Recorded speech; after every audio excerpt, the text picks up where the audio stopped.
भारतीय न्यूज में आपका स्वागत है। मैं हूं शिखा। आइए देख लेते हैं आज की खास खबर। मध्य प्रदेश के इंदौर में मुस्लिम से हिंदू बने एक व्यक्ति के घर पर कुछ लोगों ने हमला कर दिया। पूरी घटना सीसीटीवी कैमरे में कैद हो गई थी, जिसके बाद पीड़ित ने पुलिस से शिकायत की, जिसमें यह खुलासा हुआ कि पीड़ित की पत्नी की बहन की लड़की मदद मांगने पहुंची थी, पर दरवाजा नहीं खोलने पर यह प्रतीत हुआ कि हमला करने आए हैं। आपको बता दें, पूरा मामला इंदौर के खजराना थाना क्षेत्र का है, जहाँ पिछले दिनों हैदर मुस्लिम से हिंदू बना और अपना नाम हरि नारायण रख लिया था, जिसके बाद उनके घर पर हमले भी हुए थे। इसी कड़ी में 2 दिन पूर्व भी एक नाबालिग किशोरी और कुछ युवक पहुंचे थे और दीवार कूदने की कोशिश कर रहे थे।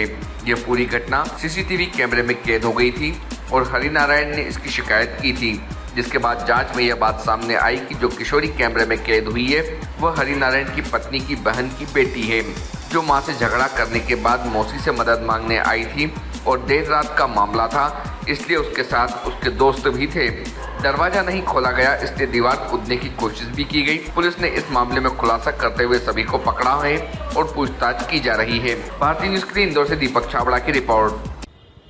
जी बताएं सर, किस तरह का मामला है जो खुलासा हुआ? दिनांक 22-23 सितंबर की दरमियानी रात्रि में लगभग 12:30 बजे फरियादी हैदर उर्फ हरिनारायण शर्मा के घर पर कुछ अज्ञात लोगों द्वारा पत्थरबाजी करने और गाली गलौज कर नारेबाजी करने के संबंध में सूचना प्राप्त हुई थी, जिसकी थाना खजराना पर एफआईआर दर्ज की गई और विवेचना में लिया गया, जिसमें तकनीकी साक्ष्यों के आधार पर सीसीटीवी फुटेज और चश्मदीद साक्ष्यों इत्यादि से विस्तृत पूछताछ करने पर जब मामला ट्रेस हुआ तो उसमें ज्ञात हुआ कि एक नाबालिग बालिका अपनी मां से विवाद होने के कारण एक अपनी मौसी के पास मदद के लिए गई थी और मौसी वो हैदर की वाइफ आशु है और एक सहयोग हेतु इसलिए गई थी, जिसमें शुभम और आकाश नाम के 2 लड़कों द्वारा मानवीय सहयोग के आधार पर उसके साथ गए थे, ताकि कुछ रात्रि में नाबालिग बालिका के साथ कोई घटना ना हो जाए।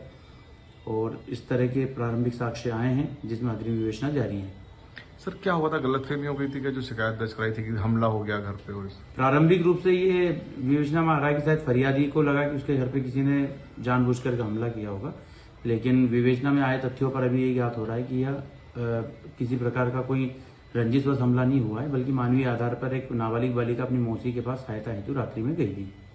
आगे की इन्वेस्टिगेशन चल रही है हाँ, अग्रिम विवेचना जारी है। इसमें माननीय न्यायालय के समक्ष अन्य तथ्य प्रस्तुत किए जाकर अग्रिम कार्रवाई की जाएगी। आपके गांव, शहर, प्रदेश और देश की चुनिंदा दिलचस्प खबरों को पाने के लिए सब्सक्राइब करें भारतीय न्यूज चैनल को और बेल आइकन दबाना ना भूलें। खबरें पसंद आए तो लाइक और शेयर जरूर करें।